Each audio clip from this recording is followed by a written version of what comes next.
सदृश गोपिन प्रेम प्रकट कलयुग ही दिखायो। निरअंकुश अति निडर रसिक यश रस न गायो। दुष्टन दोष विचारे मृत्यु को उद्यम कियो। बारन बाको भयो गरल अमृत ज्यों पियो। भक्त निशान बजाय के काहू ते नाही लजी। लोक लाज कुल श्रृंखला तज मीरा गिरधर भजी। श्री राधे राधे। भक्तों, दृष्टि सबकी अलग अलग होती है। देखने को तो नेत्र एक जैसे ही होते हैं सबके, किंतु उन नेत्रों से वो अलग अलग देखते हैं अपने भाव के अनुसार। कोई किसी को जल्दी से अच्छा नहीं स्वीकार करने को तैयार होता, कुछ न कुछ कमी बताते हैं। तात्पर्य ये रहता है कि मैं सबसे अच्छा हूँ। किंतु जो भगवान के भक्त होते हैं वो इतने गुणग्राही होते हैं कि वो महान गुणों को खोज लेते हैं और कुसंगी और भगवत विपरीत स्वभाव वाले महान लोगों में भी अवगुण खोज लिया करते हैं। कल आप मीरा जी के उस चरित्र की बात सुन रहे थे जिसमें महाराज आपको सुनाया गया था कि भोजराज को मीरा जी की कृपा से, प्रभु की कृपा से दर्शन प्राप्त हुआ और उसी मंगलमय झांकी को लिए हुए उन्होंने शरीर का त्याग किया। और जब मीरा जी ने अपनी चूड़ियां नहीं उतारी तो जो सांसारिक दृष्टि वाली थी उन लोगों ने मीरा जी के अंदर दोष देखना शुरू किया। मीरा जी की बुराई करने लगी, घृणा करने लगी। लेकिन संत समाज में मीरा जी का नाम और सुंदर और यशोज्वल हो गया। संत समाज में इतनी इज्जत मीरा जी की बढ़ गई कि मीरा जी का दर्शन करने के लिए बड़े बड़े संत लोग आने लगे।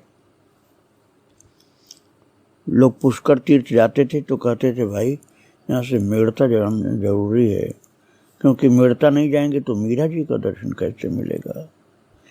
इसलिए मीरा जी का दर्शन करने के लिए लोग मेड़ता आते थे। उनमें संत ही सबसे ज्यादा होते थे। और भोजराज जी महाराज का शरीर तो अब रहा नहीं, तो अब राणा सांगा जो पिताजी थे, महाराणा सांगा ने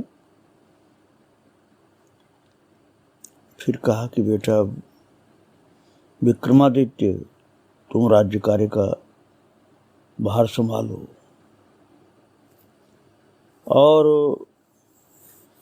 महाराजा की इच्छा अनुसार चित्तौड़ की गद्दी पर संवत 1588 में विक्रमादित्य विराजमान हुए। संतों ने उनके विषय में कहा है कि वे बिल्कुल कलयुग के ही अवतार थे, जैसे दुर्योधन था। अविश्वासी थे, ओछे स्वभाव के थे। साधुओं ने उनके अंदर ऐसे देखे कि कोई संत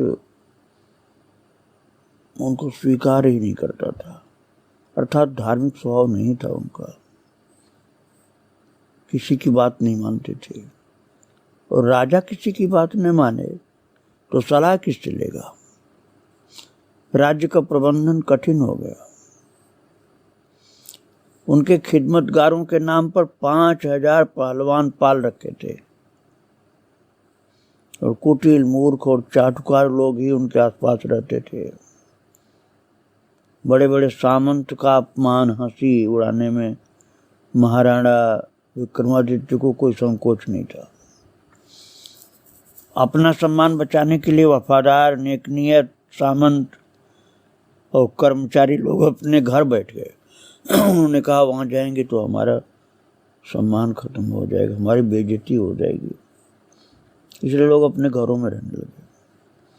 राज दरबार में जाने वाले लोग जाना ही नहीं चाहते थे। वहाँ तो विक्रमादित्य के स्वभाव वाले ही लोग रहते थे, कुबुद्धि लोग, और उन्हीं लोगों को सब पद सौंप दिया, और जो अच्छे लोग थे उनको पद नहीं मिले। इस तरह से राज दरबार अब बहुत ही दूषित हो चुका था। राणा विक्रमादित्य ने एक दिन अपनी बड़ी बहन उदय कुमार बाई, जिनको उदा कहा जाता था, उनको बुला करके कहा, दीदी भाभी मारा को अर्ज करें कि नाचना गाना हो तो महलों में करने की कृपा करें, वहाँ मंदिर में चौड़े चौगान और साधु संतों की भीड़ में जाकर के अपनी कला न दिखाएं। ये रीत आपके पीहर में होगी। बहू बेटियों को बाबाओं के बीच में घाघरे फहराती हुई नाचती हूँ। यहाँ हमारे चित्तौड़ में अर्थात सिसोदियों के यहाँ नहीं है रीत। विक्रमादित्य ने कहा अपनी बहन से, उदा से, कि मैं कल उधर से निकला तो देखा आराम से नाच गा रही थी मीरा। पहले भाभी कहता था, फिर नाम ही लेकर बोलने लगा। विक्रमादित्य राजा हो गया था ना। उसने कहा मानो बरसने वाले सभी मर गए हैं, अब किसी का भय उसको नहीं है।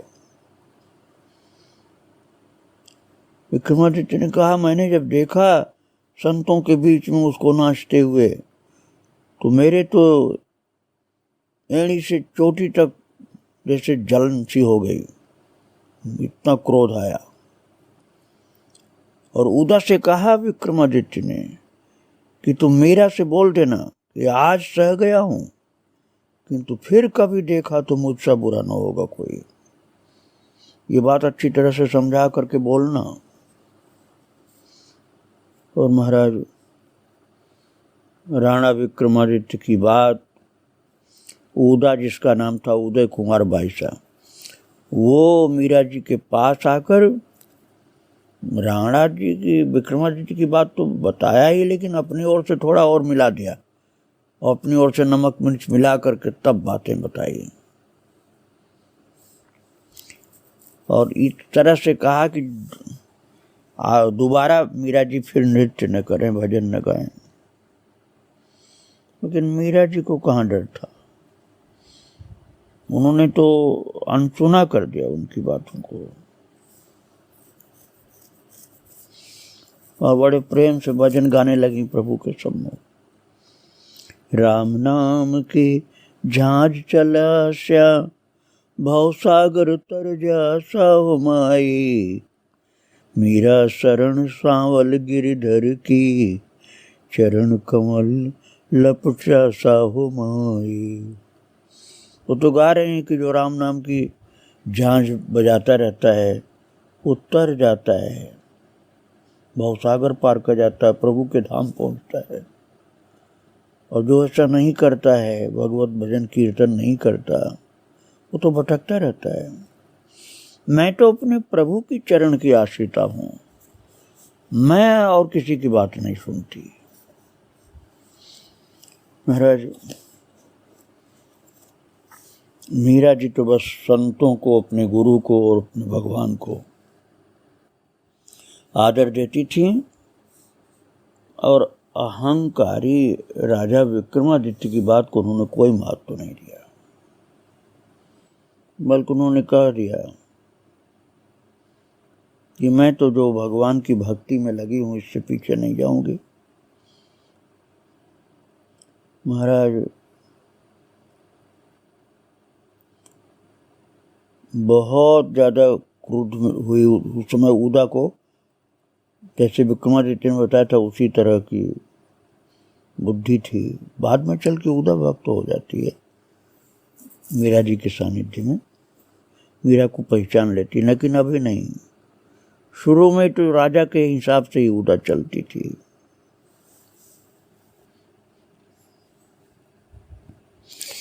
मीरा जी से जब कहा उदा ने कि तुम ये सब मत करो, मान जाओ, राजा की बात जैसी राजा ने कहा वैसा मानो। मीरा ने फिर तंबूरे पर उंगली फेरी और कहा, बरजी मैं काहू की नाही रहूं, अर्थात मैं किसी के बरजने पर नहीं रहूंगी, मैं अपने साधु हिसाब से चलूंगी।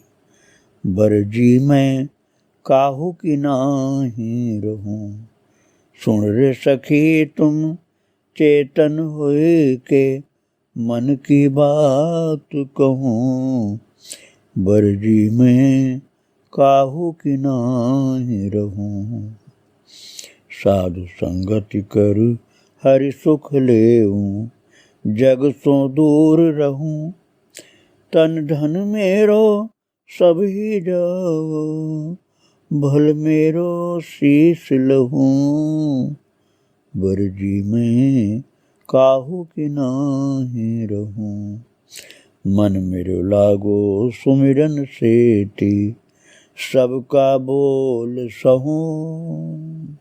उन्होंने कहा मेरा तो मन भगवान के सुमिरन में लगा हुआ, इसलिए जिनको जो बोलना होगा बोले, मैं सबका सहन कर लूंगी। मन मेरो लागो सुमिरन सेती, सबका बोल सहूं, मीरा के प्रभु हरि अविनाशी, सतगुरु चरण गहूं, बरजी में काहू की नाही रहूं। ये जब कह दिया अपने ननद के सामने मीरा जी ने, तो तुनक करके उदा चली गई।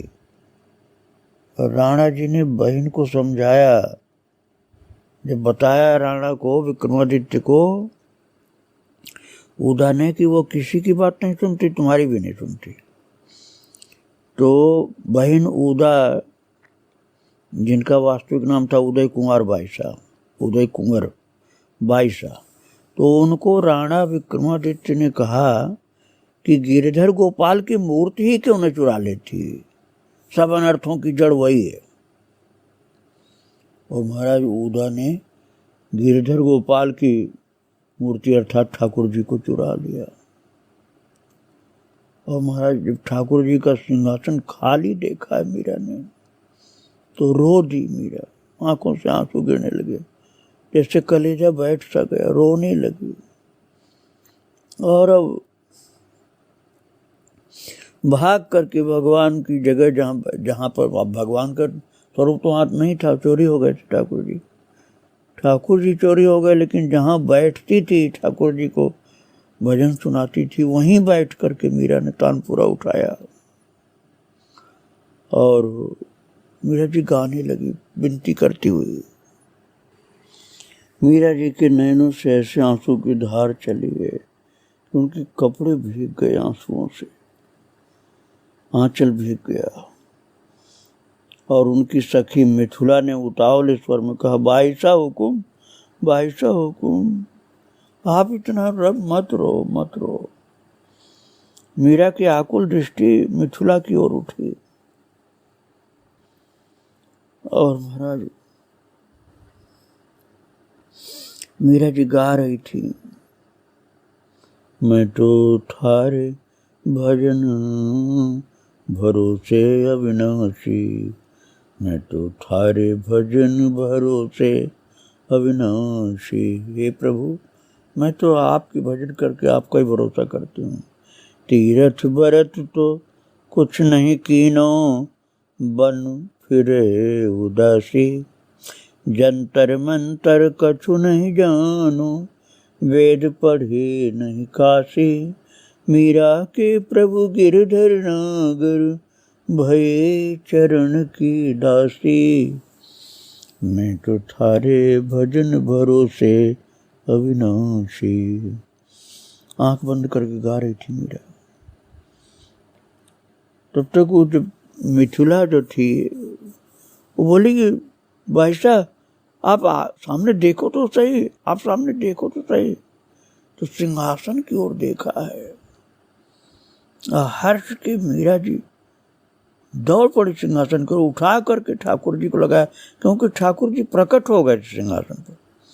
जिनकी चोरी करके छिपा दिया गया था वो छिपी हुई जगह से तो अंतर्धान हो गए, और जिस सिंहासन पर मीरा जी के सामने रहते थे उसी सिंहासन पर ठाकुर जी आ गए। जब सखी ने बताया तो मीरा जी लपक करके उठा ली प्रभु को और अपने छाती से चिपका ली, प्रेम विभोर होकर रोने लगी।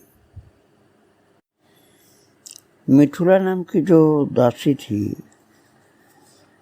मीरा जी उसको बहुत प्यार करती थी, बहुत कृपा करती थी। मीरा जी से उसने पूछा, भाई साहब बताते हैं कि अच्छे कर्म करने का अच्छा फल मिलता है, तुमने तो कोई बुरा कर्म नहीं किया, तुमको इतना दुख लोग क्यों देते हैं?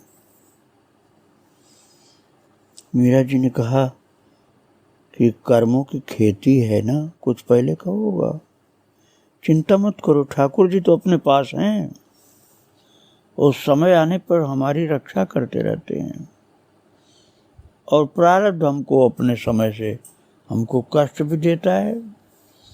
खेती बोते ही थोड़े फसल मिल जाती है। अरे खेती की जाएगी, उसके 2-4-6 महीने बाद फसल आएगी। ऐसे ही पुराने कर्मों का प्रारब्ध जीव को भोगना पड़ता है। लेकिन जो भक्ति में लगा हुआ है, ठाकुर जी खुद उसकी संभाल करते रहते हैं। मीरा जी ने कहा, मिथुला भगवान के भक्त के पास तो भगवान नाम रूपी चिंतामणि रहती है, जिसके बल से वो कठिन दुख की परिस्थितियों को, विपत्तियों को सह जाता है भक्त, और फिर प्रभु की दृष्टि उस पर से जरा भी हटती नहीं। यही कारण है कि भक्त सज्जन दुखी और दुर्जन सुखी दिखाई पड़ते हैं, लेकिन भक्त मन में दुखी नहीं होता है। लोगों को देखने में लगता है कि उसको दुख है, और भक्त अपनी हर परिस्थिति में ठाकुर जी की कृपा समझ करके संतुष्ट रहता है। मिथुला दुखों की सृष्टि मनुष्य को उजला करने के लिए की गई है। दुख से वैराग्य का जन्म होता है। मीरा जी संभाल रहे, उसको घबरा गई थी वो मिथुला कि हमारी स्वामिनी को इतना कष्ट। उन्होंने कहा कि नहीं, कष्ट कुछ नहीं। अरे संत लोग बताते हैं कि कर्मों का फल तो भोगना पड़ता है, इसलिए उसको मुस्कुरा करके भोग लेना चाहिए, खुश होकर भोग लेना चाहिए। ये बात तो मैंने सुना है कि जो अपनी सखी सहेलियों और दासियों को समझाती मीरा जी वो बात, लेकिन जो उनकी ननद थी उदय कुंवर बाई साहब, जिसको उदा कहा गया, वो तो अभी राजा विक्रमादित्य की ही बात मानती थी। ज्यों ज्यों विक्रमादित्य का क्रोध बढ़ता जाता त्यों तो मीरा जी का यश भी बढ़ता जा रहा था। राजा तो क्रुद्ध होता था, लेकिन जनता को तो मीरा जी से बहुत प्रेम था, क्योंकि जनता जानती थी कि मीरा जी सच्ची प्रभु भक्ता हैं। इसलिए मीरा जी का यश बढ़ रहा था। मंदिर में और महल की ड्योढ़ी पर यात्रियों संतों की भीड़ लगी रहती थी, इसलिए मीरा जी का दर्शन करना, उनका भजन सुनना।